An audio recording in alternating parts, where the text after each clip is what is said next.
मध्य प्रदेश में मानवता को झकझोर देने वाला मामला सामने आया है, जहां एक गर्भवती महिला पेट में मृत बच्चे का शव लिए कई दिनों तक अस्पतालों के चक्कर लगाती रही, लेकिन डॉक्टर उसे बार बार बच्चा जिंदा है कहकर टालते रहे। परिजनों के अनुसार महिला को लगातार दर्द और असामान्य लक्षण हो रहे थे। परिवार जब अस्पताल ले गया तो यहाँ डॉक्टरों ने जांच के बाद बच्चे को जीवित बताकर दवाइयाँ दे दी।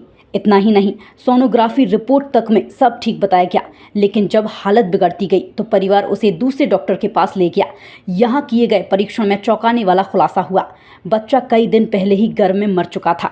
दूसरे डॉक्टर ने तुरंत मामले को गंभीर बताते हुए महिला का इलाज शुरू किया और परिवार को वास्तविक स्थिति से अवगत कराया।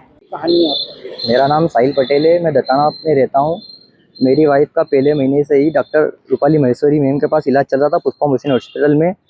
तो उन्होंने छठे महीने में बड़ी सोनोग्राफी लिखी थी, तो अपन ने बड़ी सोनोग्राफी कराई। उसमें बोला कि बच्चा अच्छा है। फिर उन्होंने बोला कि 15 दिन बाद, 1.5 महीने बाद एक और सोनोग्राफी करा लेना। तो अपन ने 14 नवंबर के दिन एक और सोनोग्राफी करा के उनको मैम को दिखाया था। उन्होंने बोला बच्चा अच्छा है, 15 दिन बाद एक और सोनोग्राफी करा लेना। तो अपन ने वो 15 दिन बाद सोनोग्राफी कराई। तो अपन ने वो दूसरी मैम को दिखाया, जाटवा मैम को दिखाया।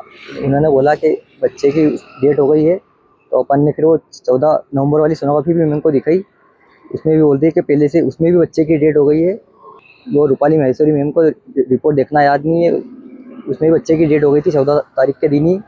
अब बड़ा सवाल ये है, पहले अस्पताल ने इतनी बड़ी लापरवाही क्यों की? सोनोग्राफी में गलत रिपोर्ट किसने और कैसे दी? और क्या इस मामले में जिम्मेदार डॉक्टरों पर कार्रवाई होगी? यह घटना स्वास्थ्य प्रणाली पर बड़ा सवाल छोड़ती है। क्या लापरवाही की कीमत हमेशा मरीजों को ही चुकानी पड़ेगी? मेरे संज्ञान में अभी तक तो ये जानकारी आई नहीं है, इस प्रकार की कोई किसी शिकायतकर्ता ने शिकायत की हो। लेकिन जैसे ही शिकायत मुझे प्राप्त होती है, मैं जांच कमेटी बना के उस पर जांच करवा दूँ। एक पेशेंट है मुस्कान साहिल पटेल, ये मुझे पहले से दिखा रहा था। 28 तारीख को मैं बाहर थी और उस वक्त इस सोनोग्राफी वाले डॉक्टर का मेरे पास फ़ोन आया कि इस पेशेंट आया है और इसके बच्चे की डेथ हो गई है, और इसके पहले की भी सोनोग्राफी में बच्चे की डेथ बताई थी।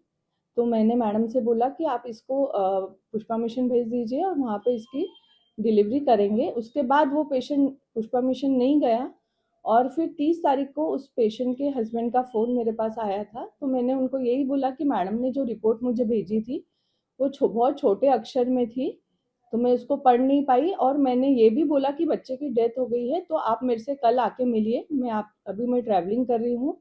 और मैंने उनको सॉरी भी बोला कि आपके बच्चे की डेथ हो गई है तो मैं इसके लिए, मुझे बुरा लग रहा है, ठीक है, बट अब मैंने उनसे ये भी पूछा आपका पेशेंट कैसा है, नॉर्मल डिलीवरी हुई क्या? तो उन्होंने बोला हाँ सब नॉर्मल डिलीवरी हो गई, पेशेंट ठीक है।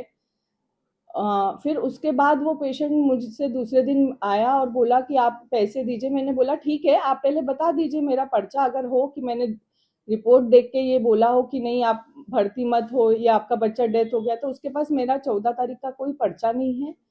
और उसने 2-3 दिन बाद मुझे फ़ोन पे भेजा है पर्चा, उस पर्चे पे हैंडराइटिंग मेरी नहीं है। तो अब आपको इसके आगे जो भी ठीक लगता है वो